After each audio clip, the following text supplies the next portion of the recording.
my name is Lilian. I'd like to introduce myself first as an engineer. I'm a mechanical engineering consultant in the field of energy. So I did mechanical and production engineering from the University of Eldoret, and I consult for a project called Sustainable Off-Grid Solutions for African Economic Development. What SOSAID does, SOSAID is a partnership of Turkana Basin Institute and Strathmore University and some other public and private companies. Turkana Basin Institute is the main partner, and they have a research institute that does fossil exploration with Richard Leakey in Turkana Basin, that is in Turkana and in Marsabit County. And within the research institute, there is power, there's water, there's all IT solutions, we have communications and Wi-Fi, but the community around faces problems such as water, they don't have energy, and that is why SOSAID came to help the community around and bring economic development, because they will see people flying in, coming to do research, but yet they don't get they don't have such basic needs like energy and water, and that was when SOSAID was brought up. I'm also the founder of Angaza Dada Initiative. It's a women empowerment initiative that I started when I was still in campus to empower women politically, economically, and socially. Politically, in terms of leadership, trying to bring women into leadership, as I've been in so many leadership positions. You can check my LinkedIn account, and you can get to see the leadership positions that I've been in. And so we empower women to get into politics and leadership within the campus and even outside. Socially, in terms of the women's rights and campaigning against gender-based violence and issues that affect women outside there, rape, so many issues. And then economically, in terms of empowering women to get into entrepreneurship and be financially independent, to be able to provide for themselves. That is just among the many things I do. How exactly do you integrate some of these programs that you have with the people, say, in Turkana and the other rural areas like Marsabit, where you actually have work going on? Yeah, so as you see, Strathmore Energy Research Center is offering training for solar training. So how do we get to integrate that into women empowerment is, well, we are working with Solar Sister as well. Solar Sister does training for women in entrepreneurship in this solar technology. So we're able to incorporate the women groups that are in Turkana and in Marsabit to get that training as well and get into entrepreneurship with solar, and they get to be provided with the solar technology like D-Light and some stuff like that. All right.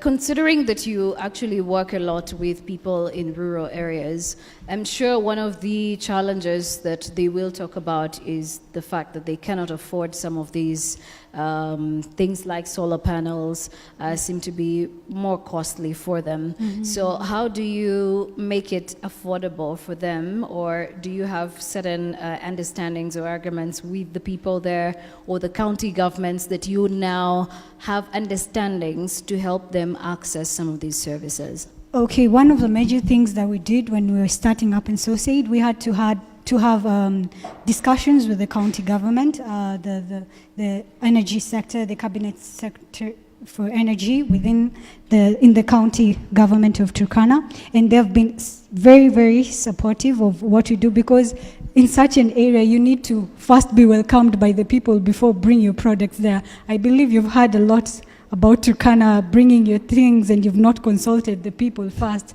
So the most important, with even anyone else who wants to do business in Turkana, I would also advise the same, that you get to meet with the leaders first within the place, discuss with them what ideas do you want to bring on board, so that they can be able to meet with the group leaders in the community and talk to them, explain to them the product that you have them welcome you, bring on board their leaders as well, and then they give you a welcoming hand, and they will be able to to take your products. And then I'm also encouraged with the products like Mobisol, what it's doing, and M-Copper. It's actually really working in such areas that are able to pay for their products in installments, and it's really helping them. And other organizations like Spark have come up that are offering such mobile payments in installments that makes it accessible for the people in rural areas. You are a clear example of a young entrepreneur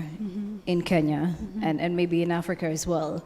Do you think that maybe the older generation is more receptive to their fellow older generation when it comes to doing business, or you think that now they are starting to take up ideas from young entrepreneurs, as is the case of late? I can say yes and no at the same time, because we have organizations like Seed Stars that I can see you're trying to mentor young innovators that are coming up and support them, which is a very good thing. But there are people as well out there, the older generation, that is stealing ideas from the young people. I've been to such to places where young people are able to showcase their ideas, and then the next month or after 2 months you hear it, that same idea was being implemented somewhere, and you see the person that really brought out that idea, he's doing nothing, like literally someone stole the idea and they just left this young person there. So you can say that yes, it's happening, and no as well, because there are our organizations that are actually genuinely supporting young people and young entrepreneurs. So you are saying the older generation is stealing the younger generation's some ideas? Some of them. Okay, if you fall in the category of the old generation, stealing ideas for the younger generation, please watch out on that. Now let's particularly talk about renewable energy and how it can actually impact the lives of people in areas, in the rural areas, but also generally across the country. How do you think renewable energy plays a part, considering we are looking at companies like NLX and Seed Stars that are fostering innovation amongst the younger people? First, I'd like to say renewable energy is clean energy, and it's not disastrous in any way, and it will help so many people. I'll give an example with when there's a blackout. I don't know if they experience this in European countries, but imagine when there is a blackout in Kenya. Let's just give an example right now. It goes for around 1 hour or 2 hours. There's someone with a barber shop, he's gonna stay idle. Someone with a salon is gonna stay idle. The carpenter is gonna stay idle for 2 hours. I'm talking of 2 hours.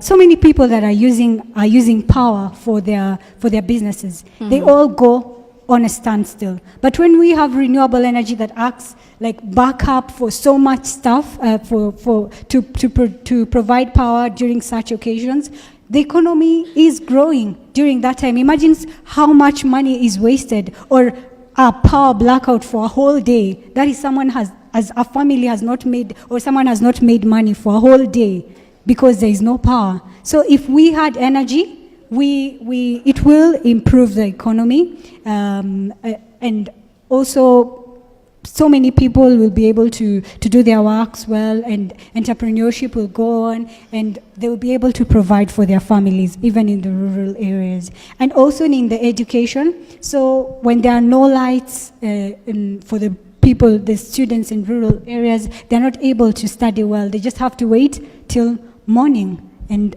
get light, and that is time wasted that they will be studying probably at night.